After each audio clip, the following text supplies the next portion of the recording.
नमस्कार, मेरा नाम प्रवीण अहलावत है। आप 90 डिग्री देख रहे हैं।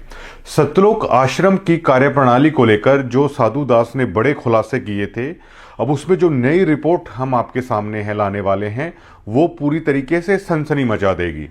पूरे हरियाणा में ही नहीं, पूरे हिंदुस्तान में इस चीज़ की बहुत बड़ी हाइप क्रिएट की गई कि हजारों करोड़ रुपए सतलोक आश्रम की तरफ से वो बाढ़ग्रस्त जो गांव हैं उनको दिए गए। गरीबों के मकान बनाने को लेकर बहुत सारी हाइप है वो क्रिएट की गई। लेकिन जो साधु दास ने बताया वो हैरान करने वाला था कि आखिरकार हजारों करोड़ रुपए जो मैनेजमेंट दावा कर रही है लोगों की मदद के लिए उन्होंने किया, आखिर सतगुरु रामपाल जी महाराज के आदेशों की धज्जियां उड़ाते हुए भी, जो साधु दास के मुताबिक संत रामपाल जी महाराज ने जो आदेश दिया था कि साधु दास का घर पहले से भी अच्छा है वो होना चाहिए, तो क्या मैनेजमेंट ने संत रामपाल जी महाराज के आदेशों की भी धज्जियां उड़ा दी थी? अब इस मामले में जो नई अपडेट सामने आ रही है वो इस प्रकार है। बहुत सारे लोगों ने इस तरह की चीजें करने की कोशिश की कि क्या साधुदास झूठ बोल रहा है, क्या साधुदास आश्रम से जुड़ा हुआ व्यक्ति नहीं है। तो आप स्क्रीन पे भी देख पाएंगे, स्क्रीन पे आप देख पाएंगे ये सार शब्द के लिए परीक्षा पत्र है, वो सतलोक आश्रम की तरफ से दिया गया है, जिसमें सदस्यता नंबर 36108 ये साधु दास का सार शब्द के लिए जो परीक्षा पत्र होता है। जो पुराने भक्त हैं वो इस बात को समझ जाएंगे, जिनके पास प्रथम मंत्र है या जो दूसरा सतनाम मंत्र है शायद उन्हें इसके बारे में नहीं मालूम, लेकिन जिनको सारनाम मिल चुका है वो इस पत्र को देखते ही है वो समझ जाएंगे। इसमें नीचे जो मैनेजमेंट कमेटी है सतलोक आश्रम है उनके नंबर लिखे हुए हैं। भक्त का नाम साधुदास, पुत्र छाजूराम, आयु 35 वर्ष, पता चुली खुर्द, तहसील आदमपुर, जिला हिसार, हरियाणा। फोन नंबर 9812843478, ये उस दरमियान का है। साधुदास के जब प्रथम मंत्र मिला उसकी इसमें डेट लिखी हुई है 15/2/2014, 11/7/2014 को सतनाम मिला, दूसरा मंत्र मिला, और सारनाम उसके 7 सालों के बाद साधुदास को मिला 19/12/2021 को। इसमें यह भी डाटा लिखा हुआ है कि हिसार तारीख पर वो कितनी बार आए, 120 बार साधुदास हिसार तारीख पर, यानी बरवाला कांड के केस को लेकर जब संत रामपाल जी महाराज की तारीख होती थी तो उस दरमियान भक्तों को बकायदा मैसेज करके बुलाया जाता था। और उसकी अहमियत आप देख सकते हैं कि बकायदा सतलोक आश्रम की तरफ से ये लिखा हुआ है कि वो हिसार तारीख पर कितनी बार आए। 120 बार जो कोर्ट की तारीख होती थी उस पर साधुदास गए। ये बातें पुख्ता सबूत हैं कि कितने पुराने भक्त हैं सतलोक आश्रम से जुड़े हुए साधुदास। इसमें यह भी लिखा हुआ है कि महीने में कितनी बार हैं वो हिसार में आते हैं। ये सार शब्द के लिए परीक्षा पत्र है। तो ये उस बात का पुख्ता सबूत है कि सार नाम जिन्होंने प्राप्त कर लिया, जो सतलोक आश्रम से जुड़े हुए हैं, उन लोगों को पता है कि सार नाम प्राप्त करने के लिए बहुत सारे साल लगते हैं, बहुत सारी अग्नि परीक्षाओं से गुजारते हैं आश्रम वाले। मुझे ये नहीं पता कि महाराज जी गुजारते हैं या ये लोग गुजारते हैं, लेकिन बहुत ड्यूटियां लगाई जाती हैं, बहुत जिम्मेदारी नहीं कहेंगे हम, बहुत काम लिया जाता है इसके बाबत भक्तों से। उसके बाद है ये सारनाम है वो दिया जाता है। अब जबकि हमारे इंटरव्यू के दौरान साधुदास ने यह कहा था कि गुरु महाराज ने आदेश दिया था कि उनका घर बनवाया जाए।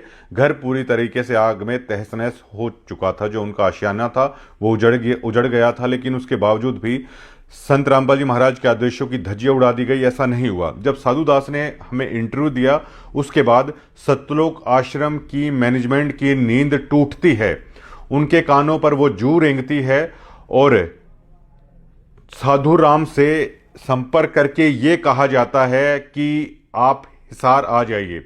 साधुदास ने यह कहा है कि भगत जी आप गांव में भी आ सकते हैं, और कमेटी के जो लोग हैं वो सरपंच के माध्यम से किसी भी चीज के लिए जाते हैं तो वो चले जाते हैं। और एक शख्स हैं जो साधुदास ने, मतलब मनोज सिसाए नाम के हैं, जो शायद इनका वहां पे अन्नपूर्ण मुहिम के कुछ पद है इनके पास, वो देखते हैं।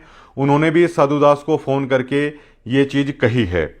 लेकिन आज से 2 महीने पहले साधु दास ने मनोज सिसाए को बकायदा व्हाट्सएप पे ये लिखते हुए ये उन्होंने अपनी मांग रख दी थी इस मैनेजमेंट के सामने कि मुझे आपके घर बनवाने के एहसान की भी ज़रूरत नहीं है। आहत होकर जब मैनेजमेंट ने उसे बिल्कुल अकेला छोड़ दिया तो आहत होकर उसने कहा मुझे आपकी दरियादिली की भी ज़रूरत नहीं है।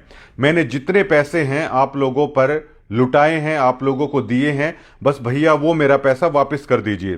साधुदास मनोज सिसाए को व्हाट्सएप पर लिखते हुए कहते हैं कि देख लो भगत जी, परमात्मा ने ऐसी भक्ति दी है कि परमात्मा संत रामपाल जी भगवान ने मेरा घर जलाकर आप लोगों से दूर कर दिया। मतलब वो शुक्रिया अदा कर रहे हैं ये कि मेरा घर जला परमात्मा की दया से और मैं आप लोगों से दूर हो गया और आपकी हकीकत परमात्मा ने मुझे दिखा दी। मतलब परमात्मा की दया से जब मेरा घर जला उस कारण मैं आप लोगों से दूर हुआ, आप लोगों की सच्चाई और हकीकत है परमात्मा ने मुझे दिखा दी। और कहा बेटा ये भक्त नहीं है, ये वो हैं कि चंपाकली को 500 मनीराम को 30 और इनके नाम का अंधा है जगदीश। ये गरीबदास जी महाराज की वाणी का जिक्र ये लिख रहे हैं साधुदास। इनके नाम का अंधा है जगदीश, ये परमात्मा को अंधा समझते हैं। मैंने आपसे ये झगड़ा जो खरक में हुआ है होने से पहले ही कह दिया था कि भाई साहब परमात्मा मेरे को अंदर से ऐसी प्रेरणा कर रहा है कि बेटा यहाँ दान के नाम पर 1 रुपया भी आप मत देना। इसलिए मैंने आपसे कहा भाई साहब मेरे पाठ और ज्योति के पैसे वापस दिलाओ क्योंकि मेरा पैसा गलत जगह लग रहा है। आपने कहा पर्चियों को व्हाट्सएप करो, मैंने सोच रखा है कि किसी पत्रकार को बुलाकर ये जो चीज़ है, ये गुप्त जो चीज़ है वो सबको पता लगेगा। भाई साहब 2014 से चुली खुर्द में मैंने सबसे पहले नाम दीक्षा ली थी। गुरुजियों से किसी को आज तक मैंने दान के बारे में किसी को नहीं कहा कि मैंने आप लोगों को कितने पैसे दिए हैं। गाड़ियों की किस्त भरने के बाद जो पैसा बचा वो मैंने सारा आश्रम को ही दे दिया, मतलब आप लोगों के हाथ में दे दिया। और 2014 से मैंने परमात्मा के मिशन में भगत जोड़े ही हैं। अब उन भक्तों के फोन आते हैं कि मुझे कहते हैं वो कि भगत जी क्या हुआ जब आपका घर जल गया था। मैं कहता हूं वहां आश्रम में चौधरियों की चलती है, कुछ गरीब भक्तों को तो इन मैनेजमेंट वालों का पता नहीं और कुछ चमचागिरी करते हैं। मेरी तो आपसे यही प्रार्थना है 1 भी रुपया इन मैनेजमेंट वालों के हाथों में मत चढ़ाइए।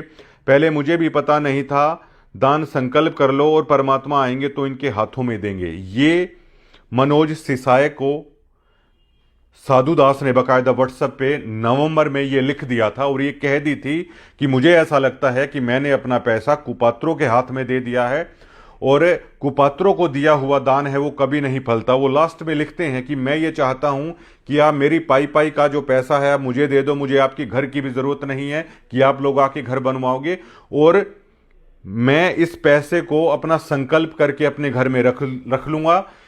संत रामपाल जी महाराज जी कभी बाहर आएंगे तब मैं ये दान का पैसा है मैं तब दूंगा, क्योंकि आज मेरे उस पैसे का दुरुपयोग हो रहा है। लेकिन 2 महीने के बाद भी सतलोक आश्रम की नींद नहीं टूटी, उनके कानों पर जूं नहीं रेंगी और सब कुछ ऐसे ही चल रहा था जब तक 90 डिग्री ने साधुदास का वो इंटरव्यू पूरे हरियाणा, पूरे देश के सामने नहीं रख दिया कि ये साधुदास की कहानी है। ये कुछ ना कुछ हमें ओ माई गॉड नाम की जो एक फिल्म थी जिसमें अदाकारी की गई थी परेश रावल की तरफ से और उसमें इसी तरह का कुछ कहा गया था उस आश्रम की मैनेजमेंट को लेकर कि मैंने जो जो पर्चियां दी हैं वो सारा पैसा है, अब मेरा दुकान है वो ढह गई है, या तो मेरी मदद कीजिए या वो वापिस है वो दे दीजिए। इसी तरह साधुदास ने वो पर्चियां भी दी गई जब वो दान और पाठ का पैसा है सतलोक आश्रम को दिया, मैनेजमेंट की तरफ से जो पर्ची है वो उन्हें दी गई। साधुदास का ना तो घर बना और साधुदास ने यहां तक कह दिया जो मेरा पैसा है आप वही भी वापस कर दीजिए। लेकिन आज भी मैनेजमेंट आखिरकार चुप क्यों है? ये वही मैनेजमेंट है जो कई कई हजार करोड़ रुपए ये कह रही है कि मानवता के नाम पे लोगों को हम दे रहे हैं, लेकिन एक व्यक्ति जिसको लगता है कि उन्होंने अपना पैसा आप जैसे गलत आदमियों के हाथ में दे दिया है, वो अपना पैसा वापस मांग रहा है, अपने खून पसीने की कमाई मांग रहा है। वो कह रहा है कि जो गाड़ियों से मैं दिहाड़ी मजदूरी भाड़े का काम करता हूं उससे जो पैसा बचता था ये मेरी कष्ट कमाई है जो मैंने आप लोगों के हाथों में दी है, मेरा वही पैसा मुझे आप दे दीजिए। वो ब्याज भी नहीं मांग रहा है। मुझे ये लगता है कि मेरा पैसा सही लोगों के हाथ में नहीं है, उसका आप दुरुपयोग कर रहे हो। तो ये मैनेजमेंट बड़ा दिल दिखाते हुए साधु दास के घर पे जाके उसकी पाई पाई का हिसाब आखिरकार क्यों नहीं कर देती है। हम इस मैनेजमेंट से बार बार गुजारिश करना चाहेंगे कि आप साधु दास ने जो कहा है उसका जो हिसाब है, उसका जो हक बनता है, आप उसके गांव में जाके उसके हाथ में सुपुर्द कर दीजिए। आप बड़ा दिल दिखाइए। आप हजारों करोड़ रुपए बहाने का दावा करते हैं, लाखों घर बनाने का आप दावा करते हैं। एक व्यक्ति अपने हक का पैसा मांग रहा है, आखिरकार आप उसे देते क्यों नहीं है। इसके पीछे देखिए दोस्तों, अब बहुत सारी चीजें ये कही गई कि सतलोक से आ रहा है। भैया आपके पास तो सतलोक से आ रहा है। एक व्यक्ति अपने हक का पैसा वापस मांग रहा है, आपने उससे पैसा भी लिया, उस पैसे से आपने जो करना था वो भी किया, बिना ब्याज के वो मांग रहा है, उसका पैसा आपने बरत भी लिया है, आप उसको उसका पैसा वापस कर दीजिए। लेकिन सबसे बड़ा सवाल ये खड़ा होता है कि हजारों करोड़ों रुपए बहाने वाली मैनेजमेंट आखिरकार इस पर चुप क्यों है, आखिरकार उसने ऐसा किया क्यों नहीं मांगने के बावजूद भी। क्योंकि देखिए, अगर इस तरीके से भगत सच्चाई खोलने लगे, इस तरीके से अगर पैसा अपना वापस मांगने लगे, तो जो मौज उड़ाई जा रही है वो फिर कहां से होगी। साधु दास के मुताबिक जो उसके पैसे का गलत प्रयोग किया जा रहा है वो आखिरकार कैसे होगा, ये सभी चीजें बंद हो जाएंगी। और ये पहली बार किसी भगत ने खुलासा किया है कि कितनी खून पसीने की अपनी कमाई सतलोक मैनेजमेंट को दान के नाम पर ये लोग देते हैं।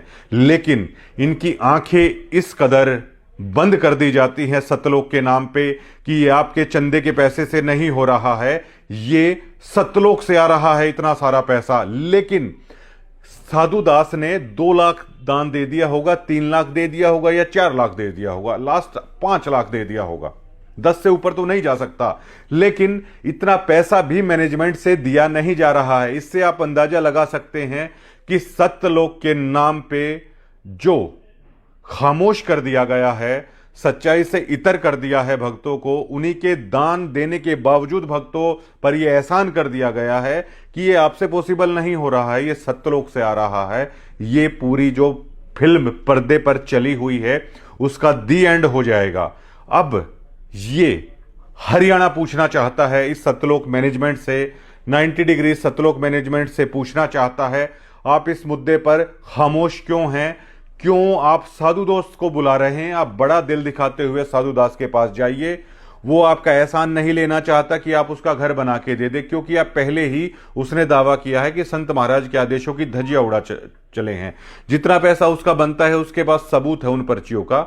आप साधु दास का जो मेहनत का पैसा है आप उसके हाथ में दे दीजिए, तब जाके हरियाणा के सामने ये चीजें आएंगी कि आप लोगों का मैनेजमेंट बहुत बड़ा दिल है, रखती है। अगर ऐसा नहीं होता है तो आज भी पूरा हरियाणा इस मैनेजमेंट से पूछना चाहता है कि आखिरकार क्यों ये मैनेजमेंट ऐसा कर रही है। धन्यवाद।